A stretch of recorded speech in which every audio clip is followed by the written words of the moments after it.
Sonic Universe Issue 16.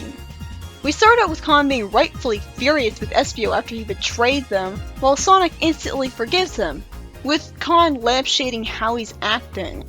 Espio tells Sally that his clan leader wants to meet them. Then he decides to remind everyone about various bad things they did in the hopes that it'll warm everyone up to them and make them trust him, even though you'd think that would just get them angry.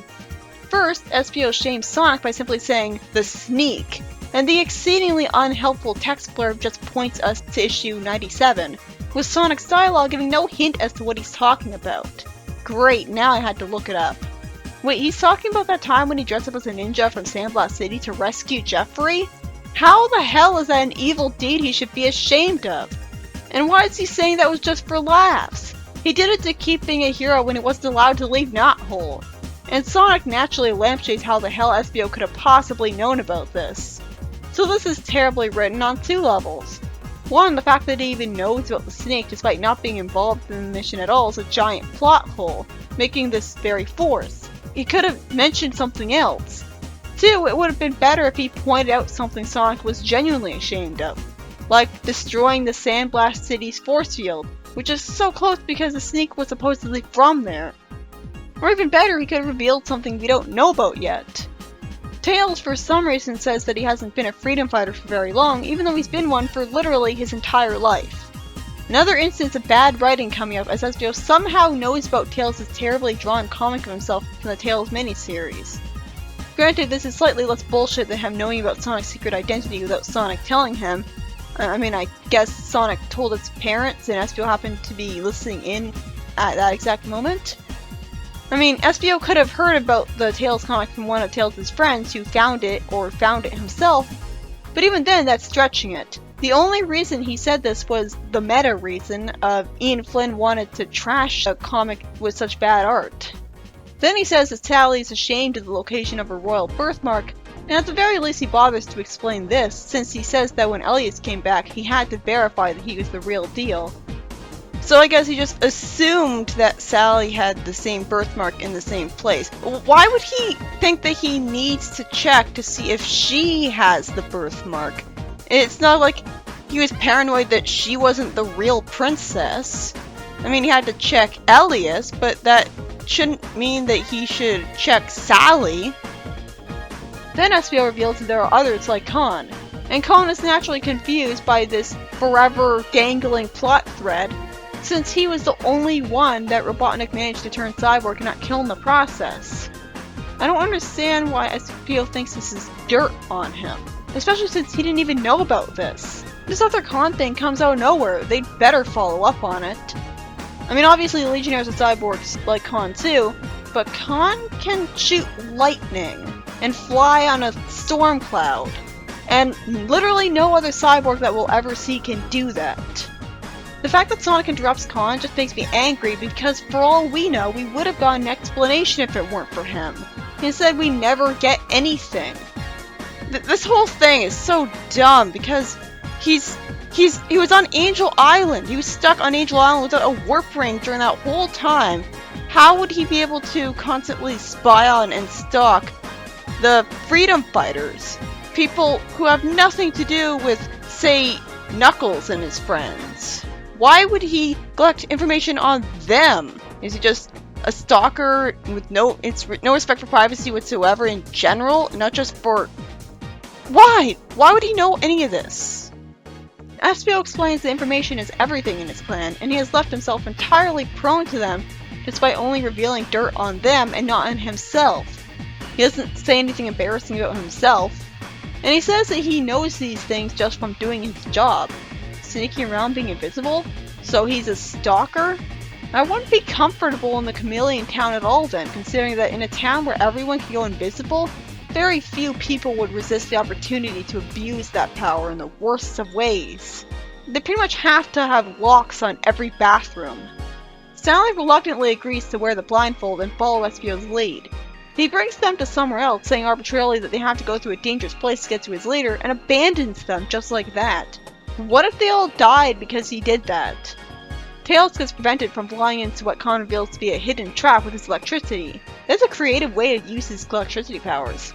Sally figures out from the place's name, Wave the Blind, that there must be invisible objects. So apparently the chameleons can turn stuff invisible aside from just themselves. Which makes a lot of sense actually, since like how would they turn themselves invisible if they're wearing clothes? They'd have to be able to turn the clothes invisible too. But it seems like an overpowered power that isn't ever used to defeat Robotnik. So she throws some dust, revealing a hidden passageway leading across the chasm. Sonic runs at the speed of sound to somehow create a path perfectly fine without falling into the pit to his death from idiotically running ahead on an invisible floor, having no way of knowing when the floor would end. Seriously, how did he do this? This is bad enough to remind me of that time when he ran on a bridge from the dirt from his socks. The clan leader immediately makes me like her, as she's well informed enough from her spy network to speed through the reasoning and immediately break off with the Iron Queen. I love that Sonic says, "I like your directness, lady," perfectly echoing my sentiments. Con that gets angry briefly, not expressing himself properly. Is it just me, or is he just a replacement for Knuckles? Even Knuckles wasn't shown to be this hot-headed, to the point of regularly having to be told to calm down. And I'd say he's a little more interesting than him, at least. He's regularly suffering from the hot-headedness flaw, instead of just having it. Thanks to Sally once again, he takes a deep breath, and asks why the so-called protectors of the land didn't help them fight and sided with the Iron Dominion. She explains that generations ago her people tried to be protectors and police to free people, but they were nearly wiped out for their efforts, despite being a whole race of people able to turn invisible. So they adopted their shadowy ways to survive, even though with their invisibility they should have had those ways to begin with from people just using their powers on a regular basis, and they learned to do more with less. She explains that this Shinobi clan is so small that if they had chosen to stand and fight, the Iron Dominion and its houses would have wiped them out despite their invisibility powers. They still haven't explained why the hell Espio is part of this clan when he's been living in Angel Island his entire life, according to what we know, by the way. Is this like with Vector, all of a sudden now I'm expected to believe he's an immigrant? There's no mention to his chameleon town back on Angel Island ever being from this place, or coming back to this place just like he did. Finally, Sonic lampshades that everyone thought Espio was a native to Angel Island. And Espio reveals that he was the most recent sent to monitor Knuckles, since his clan didn't trust the Brotherhood, since, I guess, it's magical. So every generation, a chameleon is sent to spy on the current Guardian to protect Mobius. Would that mean that a chameleon is spying on Lara Sue in the future? Again, this rewriting of his backstory comes out of complete nowhere. It's almost as if it was just an ass pull to give Espio an excuse to cause drama as a traitor and then be a convenient guide to the Shinobi clan for the heroes. It's interesting, and it's not like he's an echidna and thus would be expected to be native to the island a lot more, but it's still a direct retcon. Espio's mentor was Valdez, who was monitoring Locke, and helped Espio settle in Rainbow Valley as a local. Espio reveals that he wasn't supposed to actually become Knuckles' friend, but his leader once again is reasonable by saying that while he has broken the taboo of his station, she knows he made the right choice.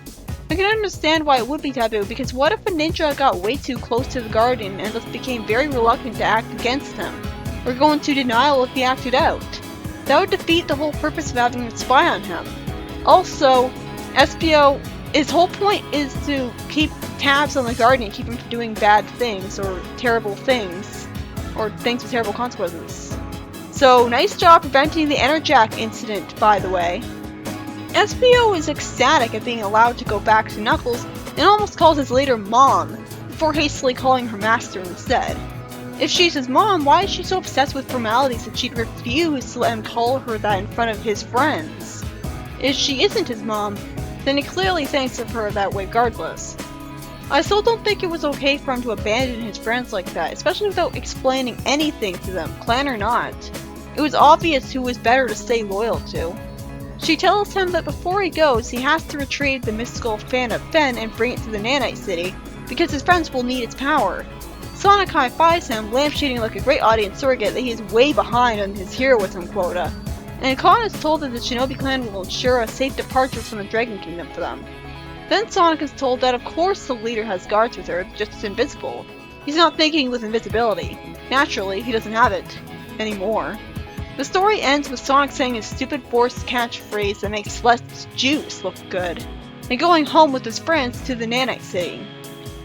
This issue is by Ian Flynn, and completes the retcon rewriting of Espio's backstory, which admittedly is interesting, But I still don't think SPO abandoning his friends in favor of his clan was justified when his friends are fighting to protect the world and his clan's doing absolutely nothing, aside from sending one spy to protect the world by spying on a Guardian, and look at how well SPO did there.